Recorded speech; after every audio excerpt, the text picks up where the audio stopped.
Hey everyone, I'm on a mission to hit 1,000 subscribers, and I'd love your help to get there. If you're enjoying the content, do me a favor. Hit that subscribe button right now and join the family. What happens when the player everyone's been told to wait their turn finally stops waiting? When a young quarterback known for composure and poise decides he's done biting his tongue and calls out his head coach in front of the entire team. According to multiple reports, that's exactly what just happened inside the Cleveland Browns organization, and the fallout might change everything. What started as another rough day at practice allegedly turned into a confrontation so intense that insiders are calling it a turning point for the franchise. Depending on who you ask, Shedeur Sanders either crossed an unforgivable line or became the voice the locker room had been waiting for. But the truth, as always, is messier, because behind that outburst were weeks of tension, quiet resentment, and what some believe was a brewing mutiny. And once those emotions finally exploded, there was no going back. It started like any other practice, gray skies over Berea, the field slick with frustration. But something felt different this time. Witnesses say Dillon Gabriel, the quarterback many inside the facility believed was being protected beyond reason, had another disastrous showing. 3 interceptions, multiple missed reads, and one moment that made even the assistant coaches lower their eyes. Players described the mood as heavy, like everyone was waiting for something to snap. And then, it did. According to reports, Shedeur Sanders finally walked straight toward head coach Kevin Stefanski. Not shouting, not losing control, just deliberate, calm, and unmistakably furious. "Enough is enough, coach," he reportedly said, his tone low but sharp enough to cut through the air. "Everyone sees it. Everyone knows what's happening." Those nearby say you could have heard a pin drop. No one moved. No one dared to speak. This wasn't some petty locker room argument or routine quarterback competition. It was a public crack in the Browns' foundation.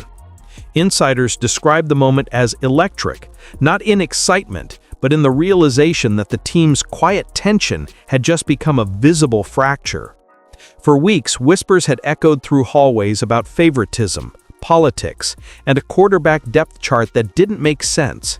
But that day, Shedeur didn't whisper. He said what everyone else had been too afraid to say. And the reaction told the whole story. Coaches frozen, players exchanging glances, assistants staring at the ground. Some agreed, some were stunned. But nobody stepped in, because deep down they knew this wasn't just a player losing his temper. It was the truth finally being said out loud. And once that truth left his mouth, there was no going back. Long before that explosive confrontation, quiet conversations had already been spreading through the Browns facility. Reports claim players had started noticing a pattern, a strange kind of favoritism surrounding Dillon Gabriel. No matter how shaky his performances became, his position seemed untouchable. Every interception brushed off, every poor decision explained away. Meanwhile, Shedeur, whose flashes of precision and leadership were hard to ignore, stayed stuck behind him. To some, it looked less like competition and more like politics. According to insiders, this wasn't new. Whispers about protected players and coaching bias had followed the Browns all season. Some say Gabriel had earned the coach's trust early, while others insist it was a matter of pride. Stefanski refusing to admit his chosen quarterback wasn't working. Either way, the locker room felt the tension. Players started talking behind closed doors, small groups forming after meetings, quiet nods exchanged when another bad practice went unchecked. For Shedeur, those whispers weren't just gossip, they were fuel. Sources close to the team suggest he'd tried to stay professional, showing up early, leading drills, staying quiet during film sessions. But week after week, he watched the same mistakes repeated, while his own chances never came. And when a player like that finally speaks up, it's rarely spontaneous. It's built on months of frustration, a feeling like talent means nothing when decisions are already made.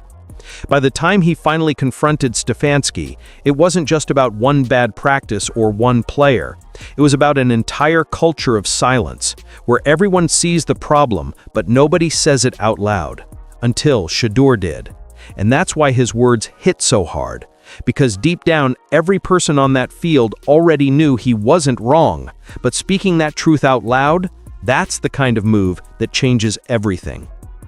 When Shedeur's words finally echoed into silence, something inside the Browns facility shifted.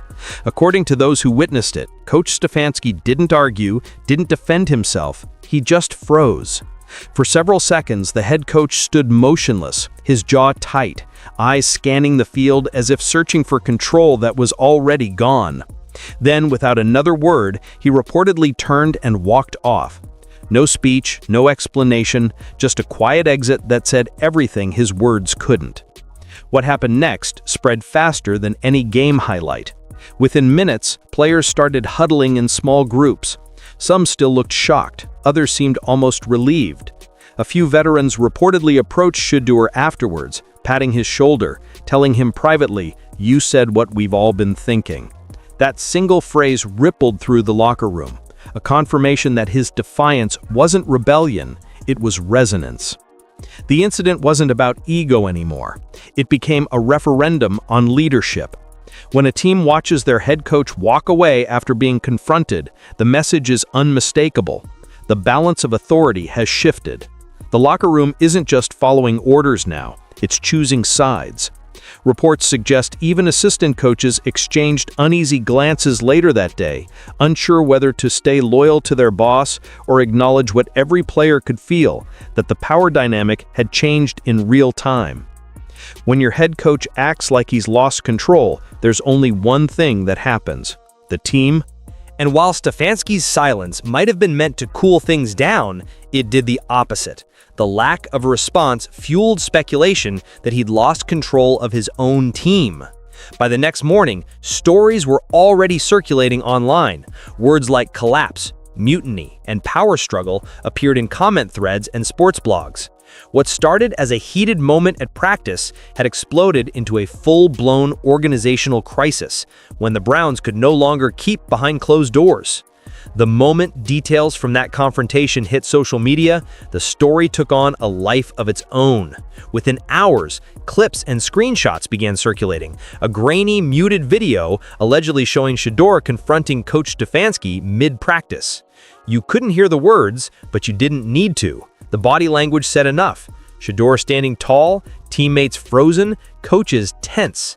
The clip spread like wildfire across X, TikTok, and Instagram, clocking millions of views overnight. Captions were ruthless. Finally, someone said it. He's done staying quiet. Leadership isn't given, it's taken. Fans didn't hesitate to pick sides, and most were firmly behind Shedeur. The comment sections became a wall of support. Browns fans, rival fans, even former players calling the moment real leadership. National sports shows picked it up the next morning. On First Take, Stephen A. Smith reportedly said, "He's not being disrespectful, he's being honest. Gabriel's been struggling, and everyone knows it." Shannon Sharp chimed in online, calling the move a QB1 moment, stepping up when the locker room's ready to follow. By the afternoon, #FreeShedeur and #BrownsDrama were trending nationwide. Podcasts, blogs, and highlight channels all dissected the same grainy footage, frame by frame, debating what it meant. Some praised Shedeur's courage, others warned he just torched his relationship with the coaching staff. But no one ignored it.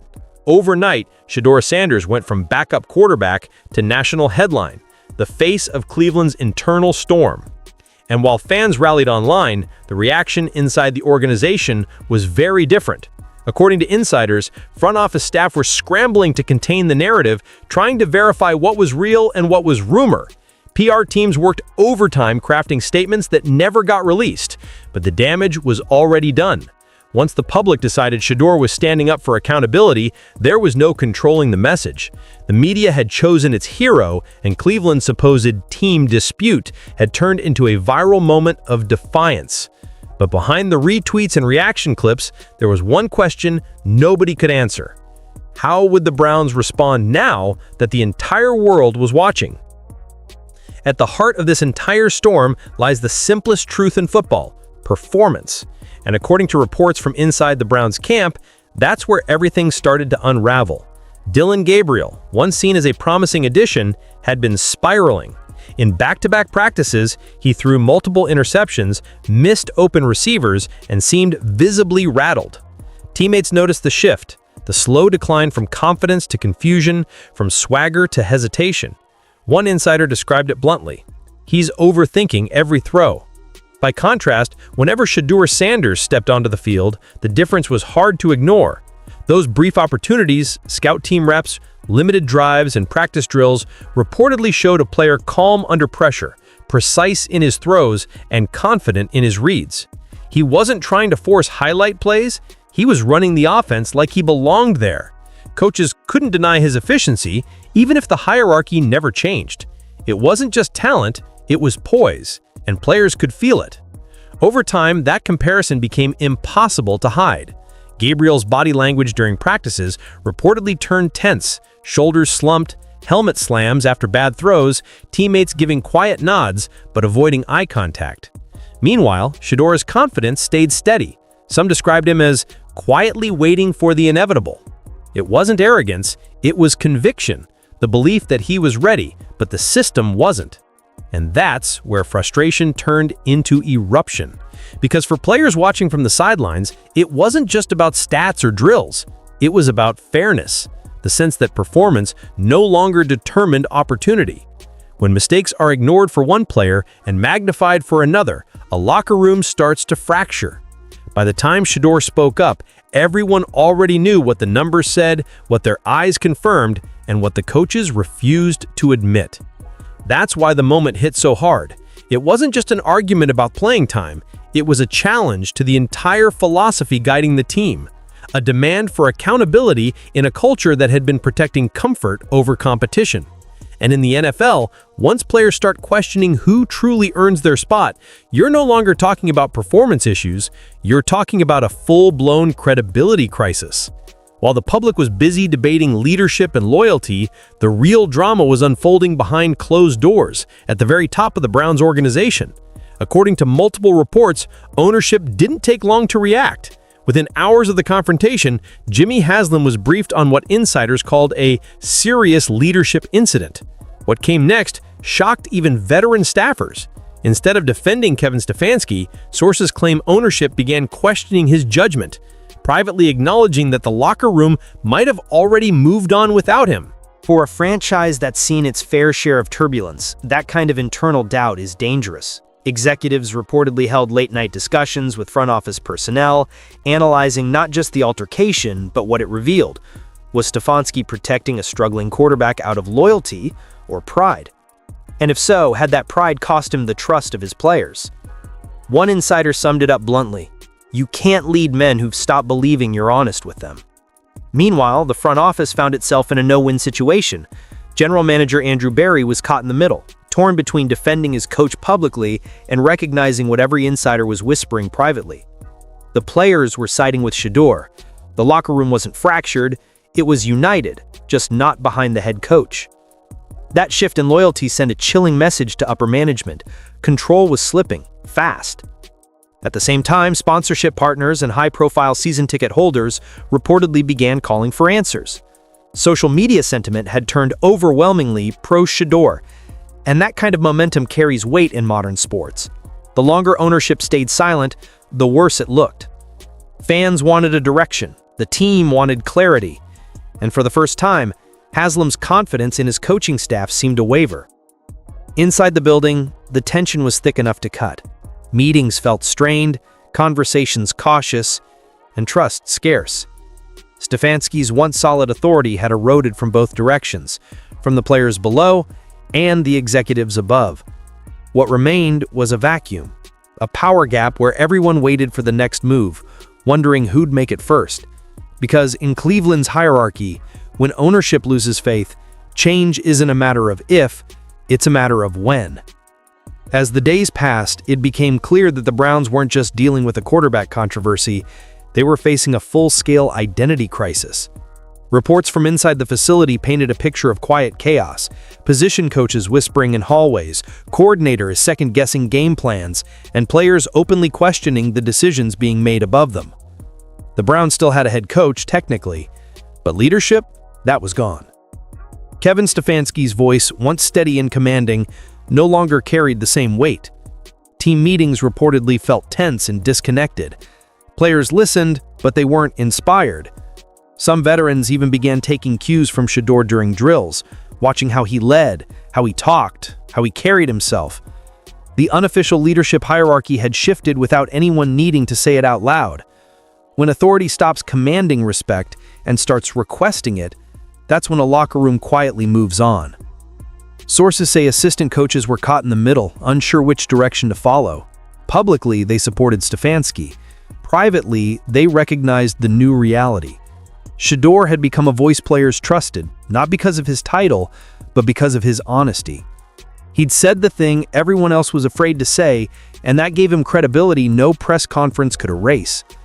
Even players who didn't agree with his approach respected his conviction. This kind of vacuum doesn't stay empty for long. In the absence of clear leadership, players start filling that space themselves. They build their own structure, their own rhythm, their own leaders. And that's exactly what was happening in Cleveland. Shedeur wasn't just the quarterback in waiting anymore. He was becoming the cultural anchor the locker room had been missing.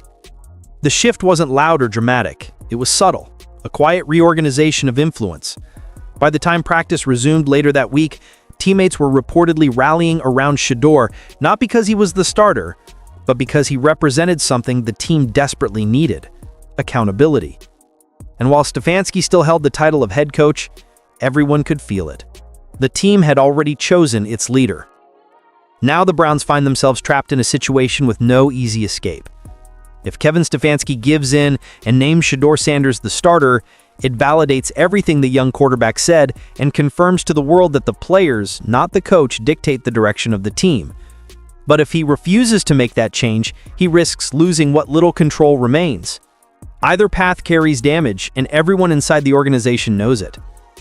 This isn't just about who starts next Sunday, it's about who holds the power moving forward. Ownership reportedly understands that reality. Sources claim internal discussions have already shifted from "how do we fix this" to "who's next to lead."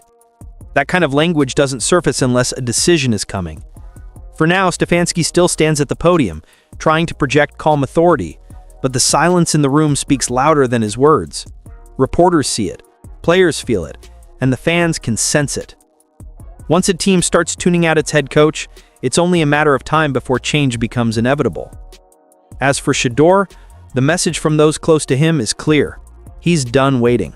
His patience, once his greatest strength, has turned into frustration. The confrontation wasn't just about emotion, it was a line in the sand. He believes he's ready to lead, and more importantly, so do the players who share the field with him. Whether the Browns officially acknowledge it or not, the locker room has already shifted its loyalty. And yet, this is where things get dangerous. The NFL is a league built on structure, on chain of command, on the idea that no player stands above the team. When that structure breaks, even the most talented rosters can crumble from within. So the Browns now face a question that no playbook can answer. How do you rebuild trust when your locker room and your leadership are on opposite sides? For Cleveland, the next few weeks could define everything. Maybe Stefanski finds a way to steady the ship and restore order. Maybe Shedeur takes over and rewrites the team's future. Or maybe this moment becomes the breaking point that leads to a full reset. Either way, one thing's certain: the Browns can't go back to how things were. Too much has been said, too much has been exposed, and too many people have already chosen where they stand. Whatever happens next will decide not just who plays quarterback, but who really runs the Cleveland Browns.